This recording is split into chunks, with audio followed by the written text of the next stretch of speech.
नमस्कार, मी स्वाती तुमचं आपल्या टेस्टी किचनमध्ये खूप खूप मनापासून स्वागत करते.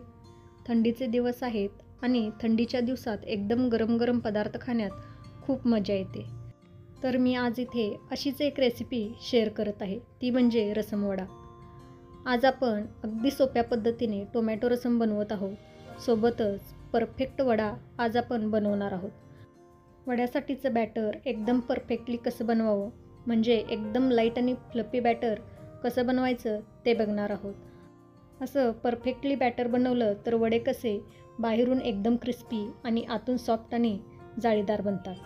भरपूर छोट्या छोट्या गोष्टी सांगितल्या आहेत, त्यामुळे व्हिडिओ स्किप न करता शेवटपर्यंत नक्की बघा. चला तर वेळ न घालवता या गरमागरम रेसिपीला सुरुवात करूया. सुरुवातीला मस्त गरमागरम असं रसम बनवूया. तर त्याकरता गॅसवरती मी एक पातेलं गरम करण्यासाठी ठेवलेलं आहे. आता यामध्ये आपल्याला 2 चमचे तेल घालायचं आहे. तेल चांगलं गरम झालं की यामध्ये अर्धा चमचा मोहरी टाकायची आहे. मोहरी चांगली तडतडली की यामध्ये 2 उभ्या चिरलेल्या हिरव्या मिरच्या, 10-12 कढीपत्त्याची पाने, बारीक चिरलेल्या 7 ते 8 लसणाच्या पाकळ्या आणि 2 लाल मिरच्या, या सगळ्या गोष्टी आपल्याला चांगल्या परतून घ्यायच्या आहेत. लसणातील कच्चेपणा जाईपर्यंत याला चांगलं असं परतून घ्यायचं आहे. लसणातील कच्चेपणा निघून गेला की यामध्ये 3 बारीक चिरलेले टोमॅटो आपल्याला घालून घ्यायचे आहेत. इथे मी 3 मध्यम साईजचे टोमॅटो बिया काढून बारीक अशा चिरून घेतलेले आहेत. ते सर्व यामध्ये मी घालून घेते. या टोमॅटोसोबतच आपल्याला कोथिंबीरीची कोवळी बारीक चिरलेली देठं आणि चवीनुसार मीठ घालायचं आहे. टोमॅटोवरती असं मीठ घातल्यामुळे टोमॅटो पटकन शिजले जातात. आता हे टोमॅटो चांगले गाळ शिजेपर्यंत आपल्याला हलवून घ्यायचं आहे. कोथिंबीरीच्या पानांऐवजी कोथिंबीरीची जी कोवळी देठं असतात ना, ती घेऊन बारीक चिरून यामध्ये घाला, म्हणजे याचा फ्लेवर यामध्ये छान येतो. आता यामध्येच मी अर्धा चमचा हिंग पावडर घालून घेते. मगाशी टोमॅटो घातलं त्याचवेळी हिंग पावडर घालायला हवी होती, मी विसरले होते म्हणून मी आत्ता घातलेली आहे. आता हे सर्व आपल्याला टोमॅटो चांगलं शिजेपर्यंत असं परतून घ्यायचं आहे. बघा, मीठ घातल्यामुळे टोमॅटो पटकन शिजले जातात. इथे मी थोडी चिंच अर्धा तासापूर्वी गरम पाण्यात भिजत ठेवली होती. चिंच छान भिजलेली आहे. आता ही चिंच थोडी मॅश करून यातील पाणी आणि पल्प यामध्ये घालायचं आहे. साधारण मीडियम साईजचा लिंबू असतो ना, तेवढी मी चिंच घेतलेली होती. सोबतच यामध्ये चिंचेचा आंबटपणा बॅलन्स करण्याकरता थोडं गूळही घालायचं आहे. रसम गोड करायचं नाही, तर फक्त चिंचेचा आंबटपणा बॅलन्स करण्याकरता थोडा गूळ घालायचा आहे. मिक्स करून घ्यायचं आहे आणि याला साधारण 2 ते 3 मिनटं शिजवून घ्यायचं आहे. आता बघा, इथे मी अर्धी वाटी तूर डाळ स्वच्छ धुवून त्यात 2 ग्लास पाणी आणि हळद घालून कुकरमधून चांगली शिजवून आणि घोटून घेतलेली आहे. ते यामध्ये घालून घ्यायचं आहे. बघा, इथे मी डाळ चांगली शिजवून आणि घोटून घेतलेली आहे. अजिबात डाळ वगैरे दिसत नाही. आता याला चांगलं असं मिक्स करून घ्यायचं आहे. उकळी वगैरे काढायची नाही, तर फक्त याला असं मिक्स करून घ्यायचं आहे. आता यामध्ये आपल्याला खूप सारं गरम पाणी घालायचं आहे आणि कन्सिस्टन्सी ॲडजस्ट करायची आहे. एकदम पाण्यासारखी कन्सिस्टन्सी हवी या स्टेजला, इतपत पाणी आपल्याला यामध्ये घालायचं आहे. आणि हो, पाणी गरमच घालायचं आहे हे लक्षात असू द्या. बघा, एकदम पाण्यासारखं असं असायला हवं, कारण याला अजून थोडं आपण शिजवणार आहोत. आता या स्टेजला आपल्याला याची थोडी चव बघायची आहे आणि मीठ लागत असेल तर थोडं मीठ घालायचं आहे. टेस्ट करून मगच मीठ घाला, कारण टोमॅटो शिजवतानाही आपण मीठ घातलेलं होतं. मीठ घालून झाल्यानंतर याला एकदा चांगलं हलवून घ्यायचं आहे आणि हाय फ्लेमवरती याला उकळी काढून घ्यायची आहे. उकळी आल्यानंतर गॅस लो टू मीडियम करून 7 ते 8 मिनटं असंच शिजवून म्हणजे उकळून घ्यायचं आहे. 7 ते 8 मिनटं लो टू मीडियम फ्लेमवरती याला उकळून घेतल्यानंतरही हे अजून पातळच आहे. हे असंच असायला हवं.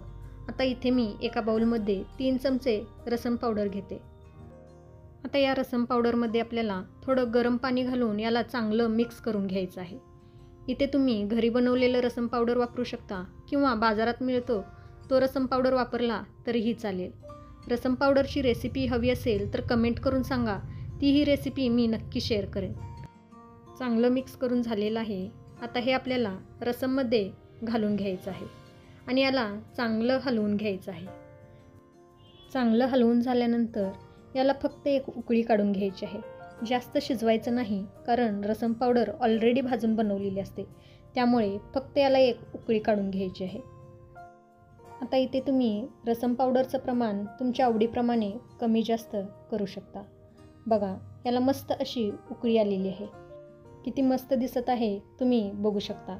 तयार झालं आपलं गरमागरम रसम. हे रसम तुम्ही असंचही पिऊ शकता. खूप छान लागतं. आता मात्र आपल्याला जास्त वेळ शिजवायचं नाही. गॅसची फ्लेम बंद करायची आहे. आता आपण वडे बनवायला घेऊयात. तर बघा, त्यासाठी मी इथे 2 वाटी उडीद डाळ स्वच्छ धुवून 3 ते 4 तास भिजवून घेतलेली आहे. उडीद डाळ छान भिजली गेलेली आहे. उडीद डाळ फक्त 3 ते 4 तासच भिजवायची आहे. खूप जास्त वेळ उडीद डाळ भिजवली तर वडे जास्त तेल शोषून घेतात आणि वडे तेलकट होतात. आता या उडीद डाळीतील आपल्याला सगळं पाणी काढून घ्यायचं आहे आणि यातील थोडी थोडी उडीद डाळ मिक्सरच्या भांड्यामध्ये घालून याला बारीक असं वाटून घ्यायचं आहे.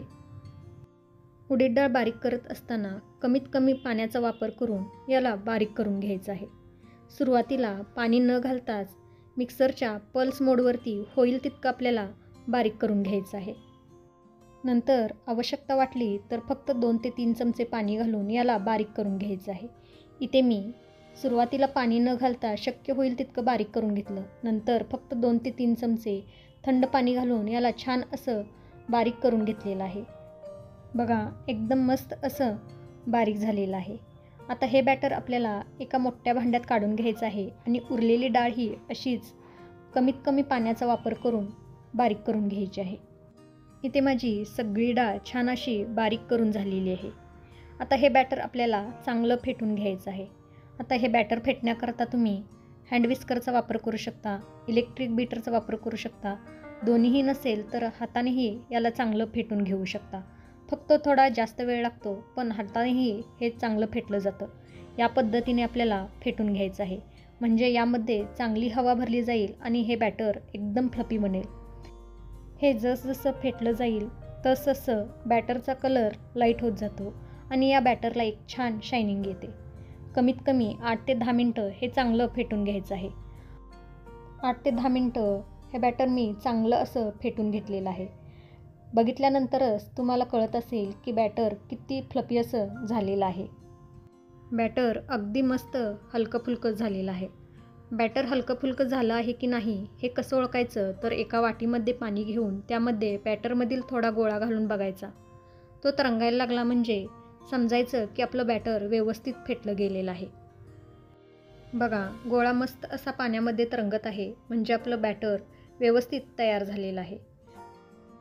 आता या बॅटरमध्ये आपल्याला 7-8 कढीपत्त्याची पाने बारीक अशी कापून घालायची आहेत. सोबतच यामध्ये 4-5 हिरव्या मिरच्या बारीक अशा कापून घालायच्या आहेत. मिरचीचं प्रमाण तुम्ही तुमच्या आवडीप्रमाणे कमी जास्त करू शकता. नंतर यामध्ये चवीनुसार मीठ घालायचं आहे आणि सोबतच पाव चमचा हिंग पावडर घालायची आहे. आता हे सगळं आपल्याला चांगलं असं मिक्स करून घ्यायचं आहे. इथे मी आलं घालायचं विसरलेले होते. आलंही आपल्याला किसून किंवा असं बारीक चिरून यामध्ये घालून घ्यायचं आहे. आता याला आपल्याला चांगलं असं मिक्स करून घ्यायचं आहे. हे मिक्स करत असतानाच तुम्हाला समजत असेल की बॅटर एकदम फ्लफी असं तयार झालेलं आहे आणि या बॅटरला एक मस्त असं शायनिंग आलेलं आहे, तुम्ही बघू शकताय. आता हे वड्यासाठीचं आपलं बॅटर तयार झालेलं आहे. आता वडे आपण तळायला घेऊयात. त्याकरता गॅसवरती कढईत तेल मी आधीच गरम करण्यासाठी ठेवलेलं होतं. तेल गरम झालेलं आहे. आता हाताला थोडं पाणी लावून तेलामध्ये वडे सोडून घ्यायचे आहेत. हाताला थोडं पाणी लावायचं म्हणजे बॅटर हाताला चिटकत नाही आणि वडे तेलामध्ये सहज सोडता येतात. तेलामध्ये बसतील तितकेच वडे आपल्याला सोडून घ्यायचे आहेत. खूप गर्दी करायची नाही. वडे मध्यम आचेवरती आपल्याला चांगले तळून घ्यायचे आहेत. वडे तेलात सोडल्यानंतर लगेच झारा लावायचा नाही. थोड्या वेळानंतर असं वड्यांवरती तेल उडवून घ्यायचं आहे, म्हणजे वडे चांगले आकार धरतील.